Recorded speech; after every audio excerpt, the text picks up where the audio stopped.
Fala galera, tudo bem? Vamos falar de uma temática muito interessante, muito importante para o vestibular e para o Enem.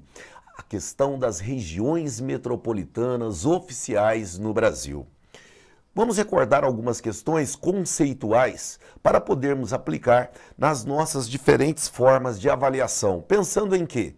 Pensando primeiramente que o Brasil tem uma grande quantidade de regiões metropolitanas espalhadas em seu território. Ao todos hoje temos o quê? 35 regiões metropolitanas. São as chamadas RMs oficiais. Vamos relembrar um pouco da história desse processo? As primeiras regiões metropolitanas foram criadas por decreto-lei de 1973/74, portanto, num contexto de governos militares, quando a grande preocupação era com o planejamento urbano das regiões metropolitanas, em razão do crescimento acelerado e desordenado que as grandes metrópoles brasileiras vivenciavam. Naquele momento, criamos 9 regiões metropolitanas. Mas veja que de 74 para cá, passou para 35 regiões metropolitanas, espalhadas nas diferentes regiões do nosso território, sendo regiões sul, região nordeste, centro-oeste, região norte. Então o que aconteceu? Você deve se perguntar, por que proliferou tanto? A resposta pode parecer bem óbvia. Você pode dizer, olha, o crescimento populacional brasileiro foi intenso, o êxodo rural também, gerando grandes concentrações urbanas. Mas o que eu quero não é isso. Eu quero que você entenda o efeito disso, porque assim estaremos entendendo a prerrogativa que teremos para chegar ao conceito de região metropolitana. O que eu quero dizer? À medida que ocorre o crescimento urbano, existe uma demanda por infraestrutura, inclusive habitacional.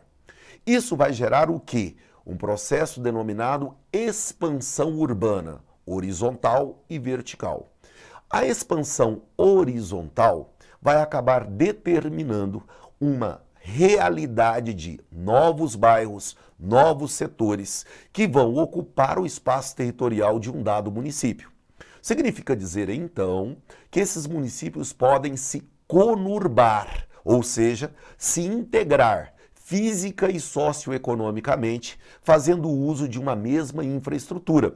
Então serão regiões conurbadas, ou seja, áreas urbanas contíguas, onde a sua população faz uso de uma mesma infraestrutura de serviços.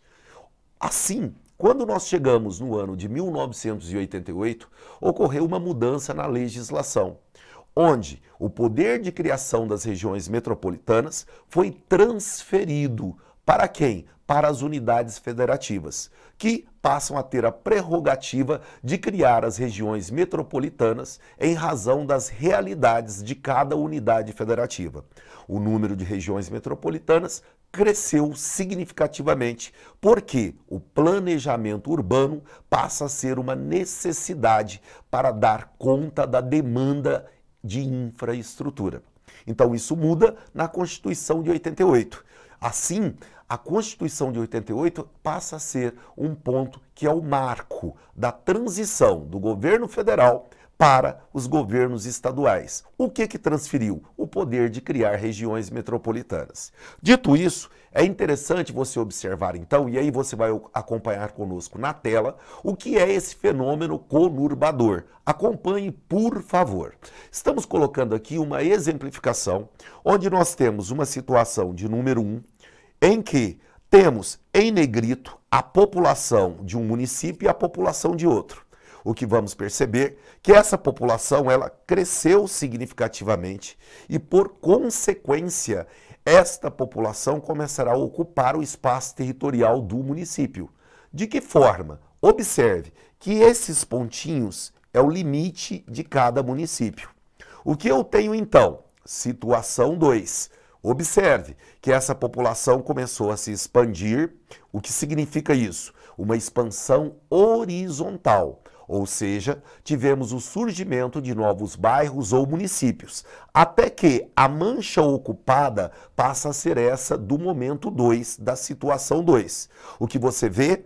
Uma realidade de integração de malha urbana entre 2 ou mais municípios. O que é isso? Eis o conceito. É a conurbação. O processo de formação de uma região metropolitana ocorre a partir deste fenômeno, caracterizado por um crescimento horizontal das cidades, gerando a integração de áreas contíguas. Desse modo, podemos então chegar num outro estágio da questão.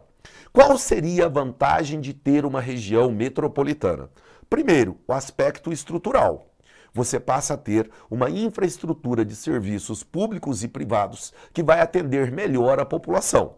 Segundo, a perspectiva de se obter emprego, porque a probabilidade de se obter um emprego em razão da diversidade estrutural cresce.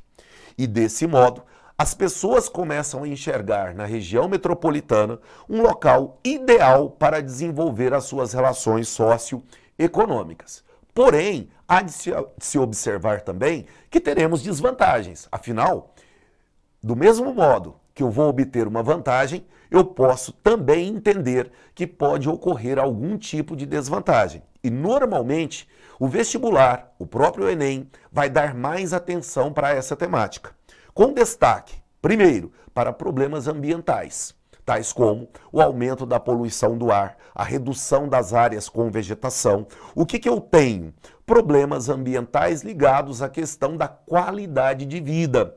Um segundo ponto muito cobrado de vocês nos nossos vestibulares, dificuldade de mobilidade urbana, que passa a ser um dos grandes problemas das grandes metrópoles em razão do alto número de veículos automotores. Mais uma questão muito relevante, o custo de vida. Normalmente ele aumenta sem garantir a qualidade de vida que você tinha em uma cidade menor. E por consequência, o problema da segurança pública, o crescimento da violência urbana. Obviamente, você pode dizer, parece que as desvantagens são bem maiores do que as vantagens.